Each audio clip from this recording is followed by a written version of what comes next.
Tourist ভিসার নতুন একটি আপডেট নিয়ে আজকের এই ভিডিওটা তৈরি করব।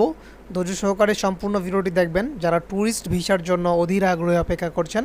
ভারতীয় ট্যুরিস্ট ভিসার সকল ভাই বন্ধু এবং প্রার্থীদের সবাইকে স্বাগতম জানাচ্ছি আমাদের ছোট্ট এই চ্যানেলের নতুন আজকের এই ভিডিওতে। তো চলুন শুরু করব। তার আগে ছোট্ট একটি কথা না বললেই নয়, ভিসা সংক্রান্ত সকল সঠিক এবং নির্ভরযোগ্য তথ্য সবার আগে আমাদের এই চ্যানেল থেকে পাওয়ার জন্য অবশ্যই চ্যানেলকে এখনই সাবস্ক্রাইব করে পাশে আসা বেল আইকন বাজিয়ে অল বাটনে ক্লিক করে রাখুন। আর পরবর্তী ভিসা রিলেটেড সকল আপডেট সবার আগে পাওয়ার জন্য এই ভিডিওতে একটা লাইক দিয়ে আমাদের সাথেই থাকুন। তো চলুন শুরু করা যাক।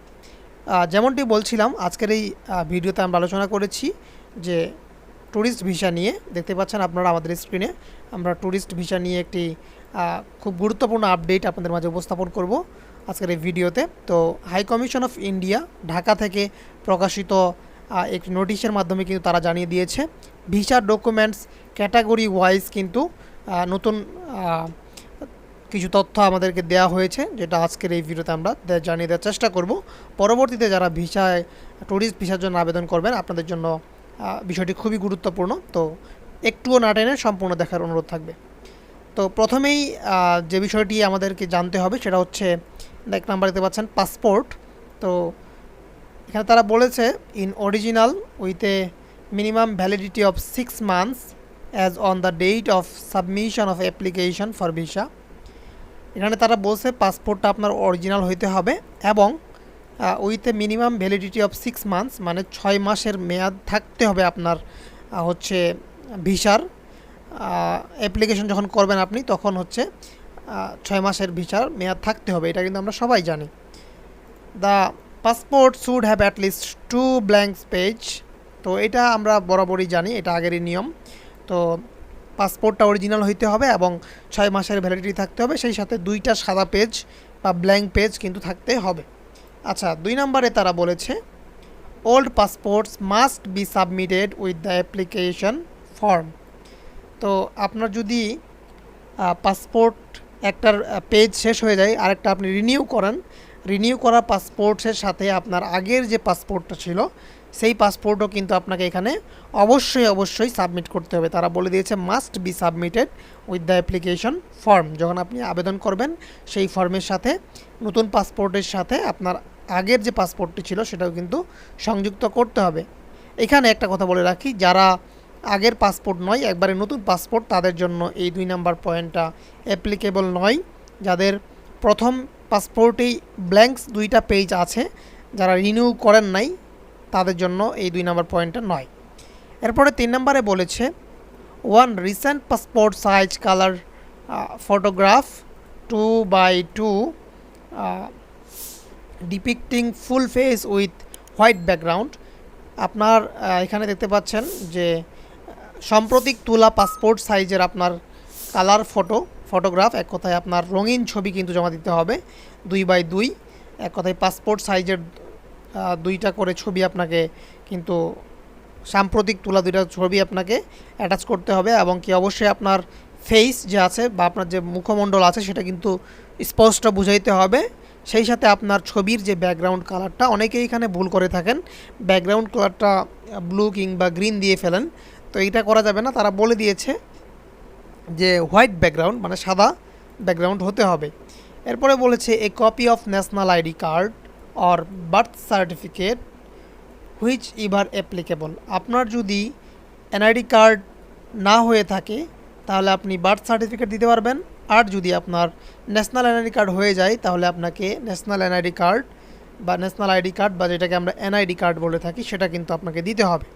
তো আপনার যখন এনআইডি কার্ড হয়ে যাবে এরপরে কিন্তু আপনি আর বার্থ সার্টিফিকেট দিয়েন না, আপনি এনআইডি কার্ডটাই দিয়েন। যদি আপনার এনআইডি না হয় তখন আপনি বার্থ সার্টিফিকেটটা দিতে পারেন। আচ্ছা, এরপরে বলেছে প্রুফ অফ রেসিডেন্স। হ্যাঁ, এখানে প্রুফ অফ রেসিডেন্স বলছে a copy of the electricity bill or gas bill or landline telephone bill not less than 6 months old. Recently আপনার বাসার যে ইলেকট্রিসিটি বিল অথবা গ্যাস বিলের যে কাগজ সেটা কিন্তু আপনাকে দিতে হবে। এখানে ল্যান্ডলাইন টেলিফোনের কথাও বলেছে, যদিও এটা বাংলাদেশের খুব একটা নাই। তো আপনারা গ্যাস বিল অথবা ইলেকট্রিসিটি বিলের যে কাগজ সেটা যাতে 6 মাসের পুরাতন না হয় এরকম একটা কাগজ কিন্তু আপনাকে অ্যাটাচ করতে হবে।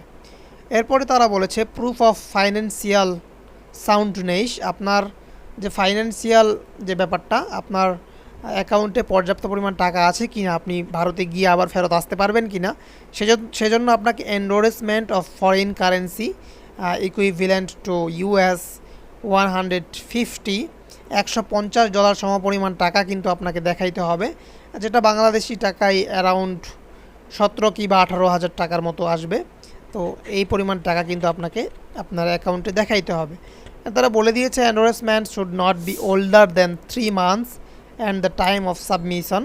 আপনি যখন সাবমিট করবেন কাগজটা, আপনার এই এন্ডোর্সমেন্টের যে কপিটা সেটা যত 3 মাসের বেশি পুরাতন না হয় সেক্ষেত্রে আপনাকে কিন্তু খেয়াল রাখতে হবে। আর এখানে বলা হয়েছে updated summary bank statement showing sufficient funds, আপনাকে এখানে আপডেট সামারি দিতে হবে। এক কথায় আপনার ব্যাংকের যে তথ্য বা আপনার যে স্টেটমেন্ট সেটা কিন্তু আপনাকে ব্যাংক স্টেটমেন্টের আপডেট কাগজপত্রগুলো দিতে হবে, কোনো ব্যাকডেট কাগজ আপনি দিতে পারবেন না।